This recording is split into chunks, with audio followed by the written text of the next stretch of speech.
Every single day, it's estimated that 11% of people in the US watch adult content, and the biggest tube sites receive hundreds of millions of visitors a day. Meanwhile, a major study from the UK found that 20% of teenagers admitted habitual use and 10% thought they might be addicted. And those are just the people admitting it. You see, in just a couple of decades, adult content has transformed from a niche product into a massive billion-dollar market that is saturating all of TikTok, Instagram, YouTube. Everything online is funneling into it. And essential to this new order are the tube sites, whose shadowy owners rake in hundreds of millions, often while remaining completely anonymous. We've spoken about it before with just one guy.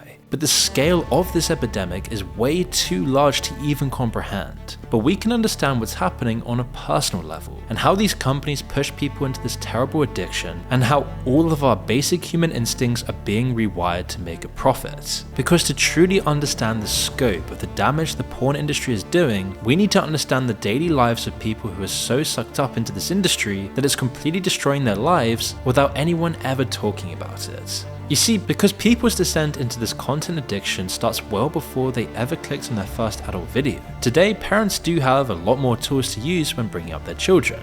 But a lot of the time, these tools bring a lot of unexpected damage. You see, if your kid's acting up or making a scene, or really doing anything the parents don't like, all you gotta do is put this kid in front of a tablet and let them stare at the screen for a few hours while you can relax. Welcome to the generation of iPad kids, where a staggering 40% of 2-year-olds have their own tablets, and in this video it will soon be clear just how dangerous this really is. But let's rewind a bit, because most people watching this video probably didn't have an iPad at 2 years old, but instead got started a completely different way, the way that's completely addicted all of Generation Z and millennials. Just like the subject of our story. Whilst this guy might not have been on an iPad at 2 years old, the fateful day came on his 10th birthday, when his relatively cautious parents finally relented and gave him his very first tablet. As he peeled the cellophane off the screen and sped through various setup menus, he only got more excited. And we all remember that feeling, when you get your first tablet or phone. Finally he could do what all kids want to do and go straight to YouTube. Now, despite only being 10, he was already well versed in the platform. Minecraft and Minecraft YouTubers were all that his friends talked about at school. He'd spent every minute he could watching videos on the ancient family desktop when his parents weren't watching. But now with a device to himself, he was let loose, able to watch whatever he wanted night and day.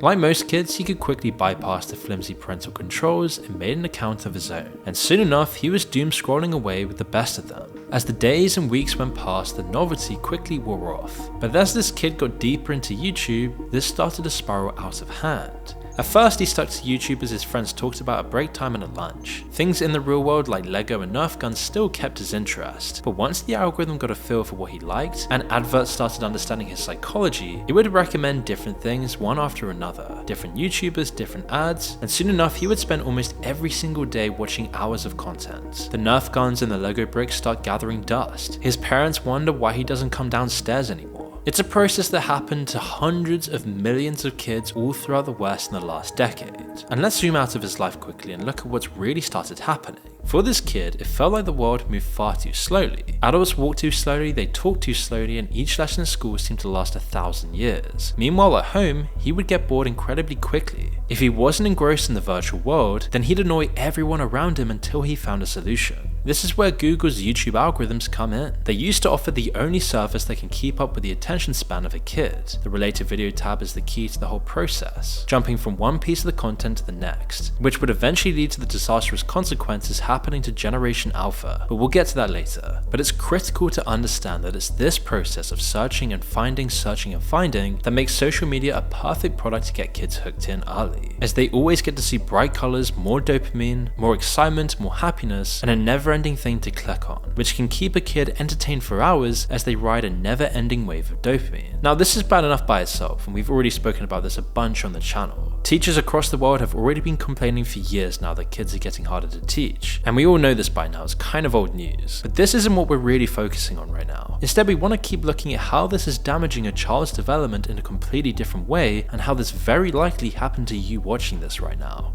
Because fast forward a couple of years and this kid just had his 12th birthday. He's about to hit puberty, although there's still obviously a long way to go. By this point he's so used to scrolling online, he probably plays games online, he sees ads with hot women trying to lure him into scammy websites, and then one day he'll go back to watching YouTube when another video catches his eye. Rather than a usual let's play, this thumbnail has an extremely suggestive image in the thumbnail. Despite his watch history clearly indicating that he's a child, YouTube had recommended this to him anyway. While he didn't click on it the first time he saw it, just like the adverts popping up all over with hot women, these kinds of videos just kept on coming up and the adverts just kept piling in. These ads on the side of the screen are often far more explicit. He already knew to ignore these, but the constant barrage of this imagery every single time he was on the platform starts to make it all seem normal. Eventually his curiosity gets the better of him, but it isn't what he expected. In fact, it was relatively tame and almost disappointing. He'd type in things like tits on the YouTube search, and it'd always be some scammy weird video. And yet people at school were starting to now talk about things that were far more graphic. But now that he'd shown even just a slight interest in this stuff, YouTube and these adverts knew to keep recommending him this content, as the algorithm doesn't see this as a problem, just a new way to optimize user interaction.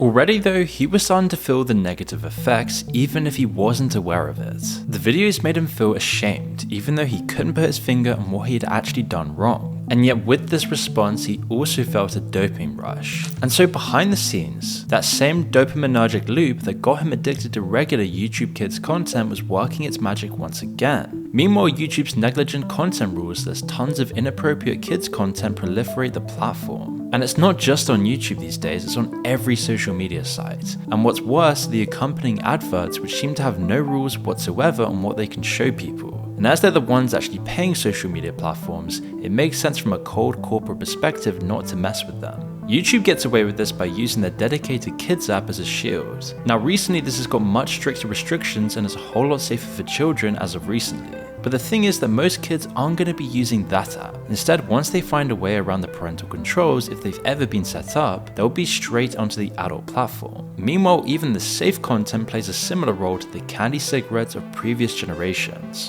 While not really harmful in a vacuum, they create the foundation and the pathways for the later much more harmful and real addiction. The process of searching, finding, and browsing through the recommended videos will always remain the same. And as time goes on, this guy kept on watching the videos, although they didn't ever seem to scratch the same itch as they once did. What started out as something new now got boring pretty quickly once again. And so he would have to search for a more extreme dopaminergic response. He needed something more extreme to satiate his dopamine receptors. And that process, while always going on at the micro level, soon appeared as part of an overall trend as well. He'd find something new that caught his attention for a time until it happened to start getting old. Then he'd try and find something else that was more exciting and it would happen all over again. And so soon enough, his interest started to expand beyond the scope of what YouTube could even offer. But in his real actual life, none of these needs were being met. His actual deep need for love and sex was instead being satiated by solely pixels on a screen, meaning the actual need for love, community, and family is nowhere near ever met for this guy.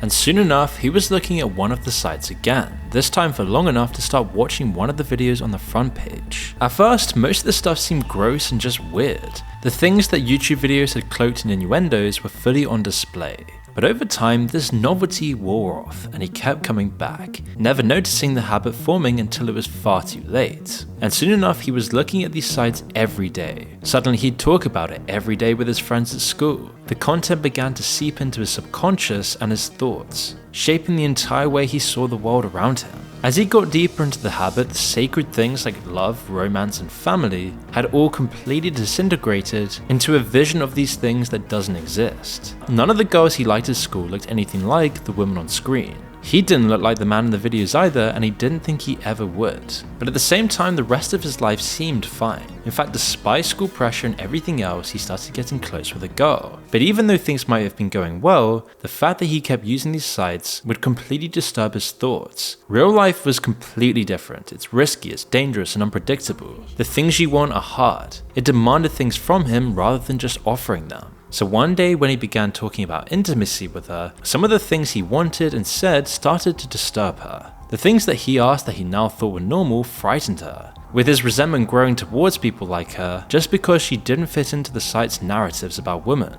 And at the end of the day, it never really mattered, as he could go right back to what he felt was safe and secure, where he knew he wouldn't be judged on these sites. Really, he should never have been able to get access to these sites in the first place. And for years, this has been a point of contention, because at first there weren't any measures at all to stop kids from looking at them. But eventually, after seeing the disastrous effects these sites can have on children, they eventually put warnings on them when you first load the site. But that's really it. And after a point, it just becomes part of the process and the habit. It's doubtful people even read that box after the third or fourth time clicking it anyway.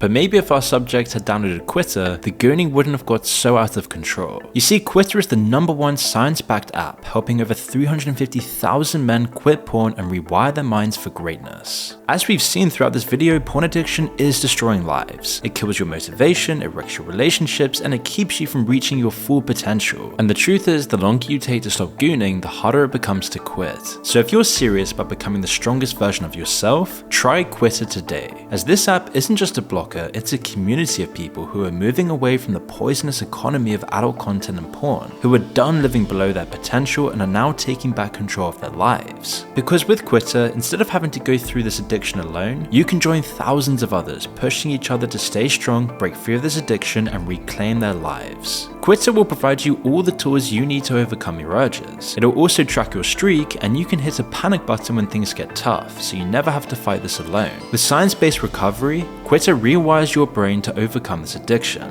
which is so important because quitting porn is the first step towards individual greatness. So I highly recommend you download Quitter now and take control of your life. Just make sure you use the link in the description below or the pinned comment below to get started today.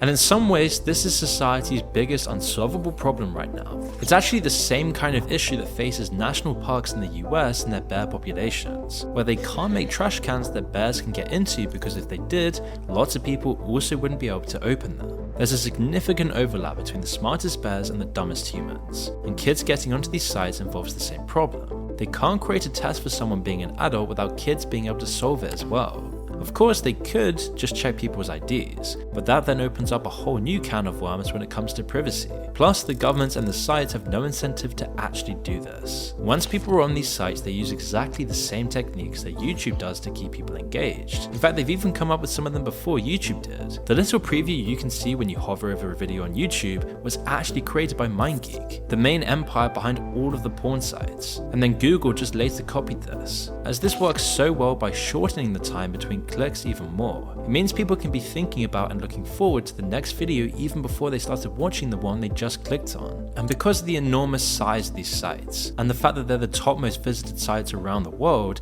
they have huge amounts of data on how the average user behaves and their sexual preferences. They know that if they can wrap what people want and pull it even further away from reality, then they spend longer on the site, no matter the consequences this has to society as a whole. They create disturbing fetishes in people that never even existed 100 years ago.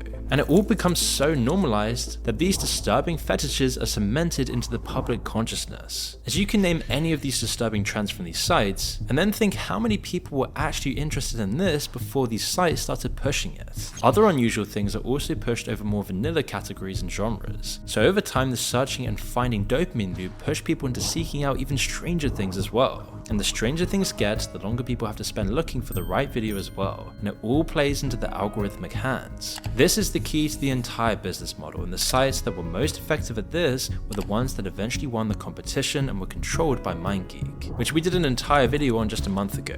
But the picture is clear that these sites need mass appeal and they need massive amounts of time from each user. If they don't get that, then the business model doesn't work nearly as well. The trouble is that no self-respecting brand wants their products anywhere near these sites, so the only companies they can get to pay for advertisements are strange, shady scam companies. For our character though, none of this was on his mind. Instead, he was just looking for something to get a quick dopamine buzz throughout the day. And like all addictions, the process itself becomes the point of it all rather than the outcome itself. No matter how many hours of life was wasted, none of these sensations would ever get close to scratching the same itch that real life would have done. Instead, it just pushed him further away from the pillars of happiness. So as he got older and becomes an adult, he withdraws into himself even more. Even though he never thought about it like this, it was always a choice between safety and risk, between comfort and discomfort, which meant he never made himself vulnerable and risked rejection because he always had a safe alternative to rely on instead of finding someone to actually share life with, to have universal experiences with, and to create eventually a family with, he could just turn to his screen. And whilst this guy is a fictional character, these patterns are all too real for millions and even possibly tens of millions of young men growing up today. In fact, almost everyone in Western society is watching this stuff now, even before they've hit puberty. In fact, today, Generation Alpha will get into this addiction sooner and fall far deeper into the rabbit hole than our main character ever did. With the rise of iPad kids, it's just inevitable that the age they see this content will get pushed further and further back. Which begs the question,